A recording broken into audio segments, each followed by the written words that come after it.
Vous cherchez à méditer la Bible, vous ne savez pas comment faire, vous tombez à pic sur ces deux vidéos. Donc, on lit les histoires de la Bible en plusieurs petites vidéos. Donc, ça fait des séries. Donc, c'est des épisodes.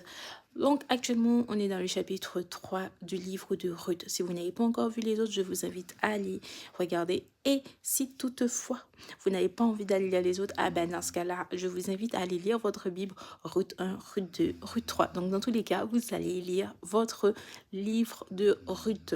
Alors, au milieu de la nuit, Boaz se réveille brusquement. Il se retourne et voit une femme couchée à ses pieds. Il dit, qui est-ce? Elle répond, c'est moi. Ruth, protège-moi. En effet, tu es un proche parent et tu as de la responsabilité de prendre soin de moi. Boaz répond, que le Seigneur te bénisse. Tu n'as pas cherché l'amour des jeunes gens riches ou pauvres. Ce que tu viens de faire prouve ta fidélité à la famille de ta belle-mère. Donc là, on voit que c'est quelqu'un de fidèle. Tu as agi encore mieux qu'avant. Maintenant, Ruth, n'aie pas peur. Je ferai pour toi tout ce que tu voudras. Tout ce que tu voudras. Tout ce que tu voudras. Alors, en effet, tu es une femme de valeur. Donc, soyez des femmes de valeur. Tout le monde le sait. Oui, c'est vrai, je dois prendre soin de toi, mais il y a quelqu'un d'autre qui est encore plus proche de ta famille que moi. Donc, on voit que c'est un homme respectueux. C'est-à-dire qu'il a droit de rachat. Pourtant, il dit qu'il y a quelqu'un qui est plus proche de moi que toi. Enfin, oui, il y a quelqu'un qui est plus proche de toi que moi encore. Alors, reste ici cette nuit. Demain matin, nous verrons s'il veut remplir son devoir envers toi. Si oui, il doit le faire. S'il ne le veut pas, je te promets ceci. Je te promets ceci. Devant le Seigneur, je ferai pour toi ce que je dois faire. Dors jusqu'à demain matin.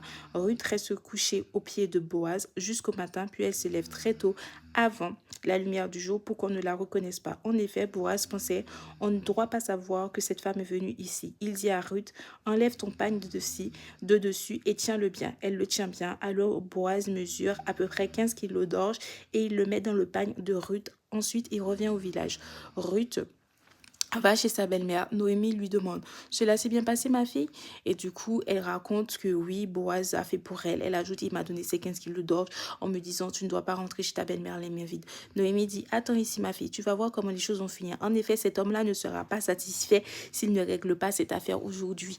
Donc vraiment que le Seigneur vous envoie des hommes qui vous respectent, qui vous envoie des hommes qui tiennent leur parole, qui seront prêts à tout faire pour vous et qui, tant que quelque chose ne sera pas réglé, ben, ils vont pas être tranquilles.